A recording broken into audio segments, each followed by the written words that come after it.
പുതിയൊരു വീഡിയോയിലേക്ക് എല്ലാവർക്കും സ്വാഗതം. ഈ ഒരു വീഡിയോയിൽ നിങ്ങൾ കാണുന്നത് ചെറുകിട വ്യാപാരികൾ തങ്ങൾക്ക് UPI പേയ്മെന്റ് ഇനി മുതൽ വേണ്ട, കാശ് തന്നാൽ മാത്രമേ സാധനം തരത്തുള്ളൂ എന്നുള്ളൊരു നിലപാടെടുത്തിരിക്കുകയാണ്.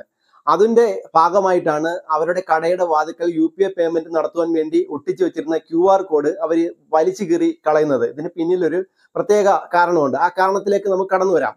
കഴിഞ്ഞ 10 വർഷങ്ങൾക്ക് മുൻപേ നമുക്ക് UPI പേയ്മെന്റ് എന്താണെന്ന് അറിയത്തില്ല. കടകളിൽ നിന്നും സാധനം വാങ്ങിയ ശേഷം മൊബൈൽ വഴി, പേടിഎം വഴിയോ അല്ലെങ്കിൽ ഗൂഗിൾ പേ വഴിയോ ഒക്കെ പണം ഇങ്ങനെ പേ ചെയ്ത് സാധനങ്ങൾ വാങ്ങാം എന്നുള്ളൊരു രീതിയെക്കുറിച്ച് ആർക്കും തന്നെ അറിയില്ലായിരുന്നു. ഇപ്പോൾ അത് എല്ലാ ആളുകൾക്കും ശീലമായി. അത്തരത്തില് പണം പോക്കറ്റിൽ കൊണ്ട് നടക്കാതെ ഈ മൊബൈൽ വഴിയാണ് എല്ലാ ആളുകളും എല്ലാ കാര്യങ്ങളും ചെയ്യുന്നത്. നാളെ കാലത്ത് ഇത്തരത്തിലുള്ളൊരു സേവനം നമുക്ക് ലഭിക്കില്ല എന്ന് അറിയുമ്പോൾ വളരെ ബുദ്ധിമുട്ടായിരിക്കും. ആ ഒരു രീതിയിലേക്കാണ് ഇപ്പോൾ ചെറുകിട വ്യാപാരികളെല്ലാം തീരുമാനമെടുത്തിരിക്കുന്നത്. ബാംഗ്ലൂരുള്ള ചെറുകിട വ്യാപാരികളാണ് ഇത്തരത്തിലുള്ള ഒരു തീരുമാനമെടുത്തിരിക്കുന്നത്. അവരവരുടെ കടയുടെ വാതിക്കൽ ഒട്ടിച്ചു വെച്ചിരിക്കുന്ന QR കോഡ്, UPI പേയ്മെന്റ് നടത്താൻ വേണ്ടിയുള്ള QR കോഡുകൾ വലിച്ചേറി കളഞ്ഞിരിക്കുകയാണ്.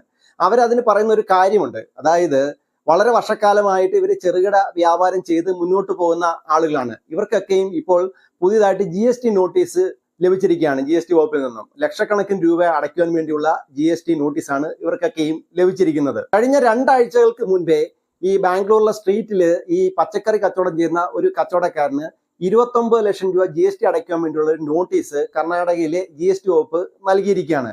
അപ്പോൾ ആ നോട്ടീസിൽ പറഞ്ഞിരിക്കുന്ന ഒരു കാര്യം എന്ന് പറഞ്ഞാൽ, കഴിഞ്ഞ 4 വർഷങ്ങൾക്കിടയിൽ ഏകദേശം 1.63 കോടി രൂപയുടെ ബിസിനസ് UPI പേയ്മെന്റ് വഴി ഈ പച്ചക്കറി കച്ചവടക്കാരൻ നടത്തിയിട്ടുണ്ട് എന്നുള്ളതാണ് പറയുന്നത്. അതിന്റെ ഭാഗമായിട്ടാണ് ഇത്തരത്തില് 29 ലക്ഷം രൂപ ഇദ്ദേഹം GST അടക്കണം എന്നുള്ളൊരു നോട്ടീസ് ഇദ്ദേഹത്തിന് നൽകുന്നത്.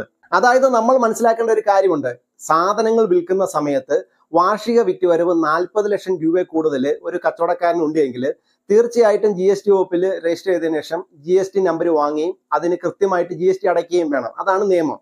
അതോടൊപ്പം തന്നെ സേവനങ്ങൾ ചെയ്യുന്ന ചില കടകളുണ്ട്. അങ്ങനെയുള്ള ആളുകൾ ഏകദേശം വാർഷിക വിറ്റുവരവ് 20 ലക്ഷം രൂപയിൽ പുറത്താണ് എങ്കിൽ അവരും തീർച്ചയായിട്ടും GST വകുപ്പിൽ രജിസ്റ്റർ ചെയ്ത് GST നമ്പർ വാങ്ങുകയും GST അടയ്ക്കുകയും വേണം.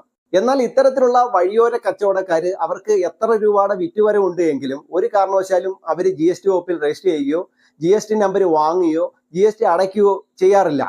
ആ ഒരു സാഹചര്യത്തിലാണ് ഇവര് UPI പേയ്മെന്റുകൾ വഴി ആളുകളിൽ നിന്നും സാധനങ്ങൾ വിറ്റതിന് ശേഷം ഇങ്ങനെ പണം വാങ്ങുന്നത്. ഇത് ബാങ്ക് അക്കൗണ്ടിൽ രേഖയാവുകയും പിന്നീട് ബാങ്കുകാർ നേരെ GST വകുപ്പിൽ ഇത് അറിയിക്കുകയും ചെയ്യും. അപ്പോൾ GST വകുപ്പ് ഇത്തരം ആളുകളെ കണ്ടെത്തി പിടിച്ചതിന് ശേഷം അവർക്ക് ഇതുപോലുള്ള നോട്ടീസുകൾ അയക്കുകയാണ് ചെയ്യുന്നത്. അതായത് വലിയ രീതിയിലുള്ള GST പിരിക്കുക എന്നുള്ള ഉദ്ദേശത്തോടു കൂടിയാണ് ഇന്ത്യയിൽ ഇത്തരത്തിലുള്ള UPI പേയ്മെന്റുകളൊക്കെ ഗവൺമെന്റ് നടപ്പിലാക്കിയത്. അത് ഈ ചെറുകിട കച്ചവടക്കാർക്ക് ആർക്കും തന്നെ അറിയത്തില്ല. അവരിപ്പോൾ ഇത്തരത്തിലുള്ള ഒരു പ്രതിസന്ധിയിലാകുകയും ഇപ്പോൾ അവർക്ക് UPI പേയ്മെന്റ് വേണ്ട, കാശുമായിട്ട് വരുന്നവർക്ക് മാത്രമേ ഞങ്ങൾ സാധനങ്ങൾ കച്ചവടം ചെയ്യുള്ളൂ എന്നുള്ളൊരു തീരുമാനമെടുത്ത് അവരിപ്പോൾ വലിയ പ്രക്ഷോഭം ഉണ്ടായിക്കൊണ്ടിരിക്കുകയാണ്. കഴിഞ്ഞിടയ്ക്ക് ചെന്നൈയിലെ ഒരു ബീച്ചില് പാനിപ്പൂരി കച്ചവടം ചെയ്തുകൊണ്ട് നടന്ന ഒരു കച്ചവടക്കാരന് 12 ലക്ഷം രൂപ GST അടയ്ക്കാൻ വേണ്ടിയുള്ള ഒരു GST നോട്ടീസ് ലഭിക്കുകയും അത് സോഷ്യൽ മീഡിയയിൽ വലിയ രീതിയിൽ വൈറലായി തീരുകയും ചെയ്തു. അതിന്റെ പിന്നിൽ വലിയ വിവാദങ്ങൾ ഉണ്ടാകുകയും ചെയ്തു.